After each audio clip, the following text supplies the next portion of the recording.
fundamentally, this is your business. You don't know who I am. My name is Devin Tracy, CMO of Windfall Elite. We help local businesses get found on Google, and we work with over 1,100 customers to date. I make these videos to help you in your business journey because I think documentation is the way that the entire community grows. So this is the way I think about the theory of constraints. So theory of constraints states that any system will expand until it meets its greatest constraint, and it will expand no further. This is the way that I visualize it. So these are funnels. Okay? So what happens is cash flow enters in to the top of the funnel, and then it gets pushed through from one system to the next system.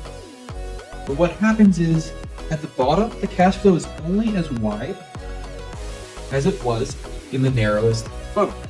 That's the way I think about it. And then this is your funnel. Okay? So maybe these three areas, maybe we have marketing, sales, and fulfillment. Right? Very simple, very big boxes. Marketing, sales, and fulfillment. Okay? So our marketing has a pretty wide spigot. We're doing pretty good. We're getting a lot of leads. Okay? Our sales, narrow spigot, not getting much sales conversion. Our fulfillment, pretty wide spigot. We're pretty good at fulfillment.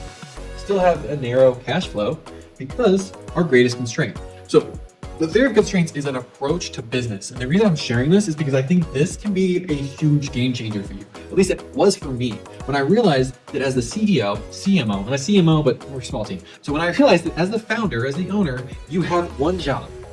Your job is to, first, identify the greatest constraint in your business.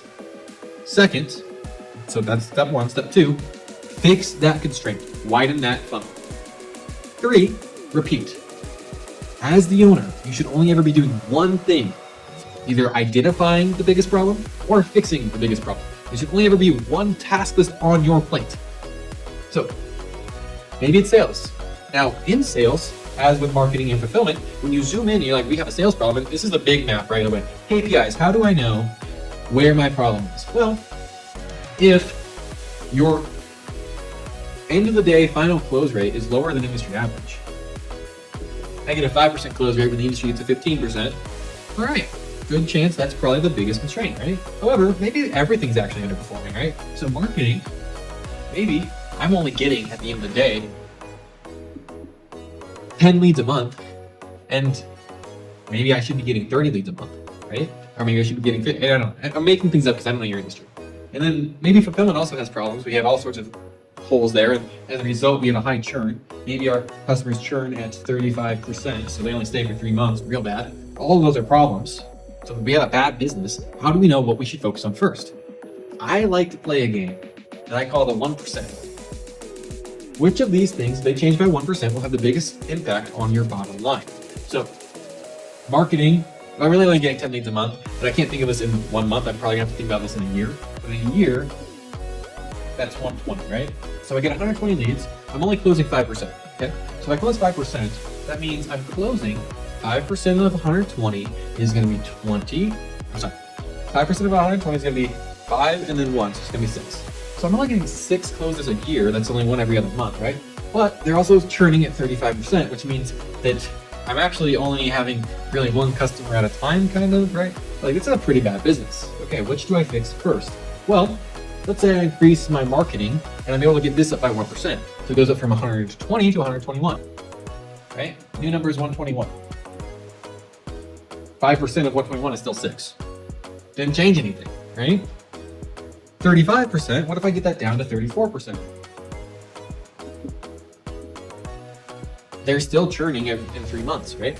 So that doesn't change anything. But what if I change it from 5% to 6%? Well, now, instead of getting 6 sales, I'm getting 7 sales. That changes something, right? Where did I get 7? Because 6 out of 100, and then 1 out of 20. So 7. Okay, so the 1% game is a great way of identifying which of these problems is actually the biggest problem, because when I change it, it'll make the biggest impact. We should focus on sales first. Now we know that.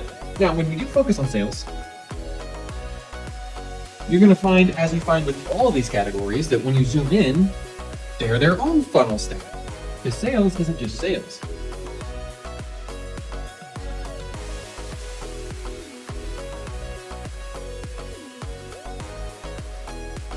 You have your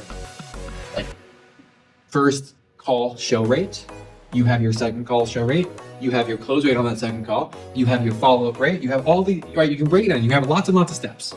And you do the same thing, you keep truncating and zooming in until you find the biggest problem, and then you focus all of your resources on fixing that one problem. For me, I use the 1% rule at every level of it, and I just get deeper and deeper and deeper until I find what is the critical thing I need to fix. And then, that's the fun part, you then spend months trying to fix this one thing.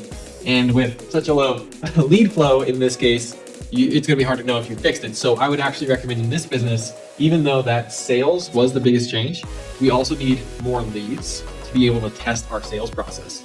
So I would argue in that case, we would actually start with marketing, just so that we can functionally solve the problem. But the point here, and what I really wanted to share was the thinking in the process around why and how you use the theory of constraints. It's so relieving when you realize your to-do list should not have 200 things on it. Your to-do list should have exactly one thing on it. And you get really, really good at identifying problems and then solving problems. And entrepreneurs fundamentally are always paid for solving problems. So when you solve the problem, you will make more money. You do it over and over again, and that's how your business grows. I hope you find this helpful. We'll see you in the next video. Real quick, if you did find this helpful, we have a goal right now of just hitting our first 1,000 subscribers on this channel. So it would mean the world to me if you would personally subscribe to the channel, and I'll see you in the next video.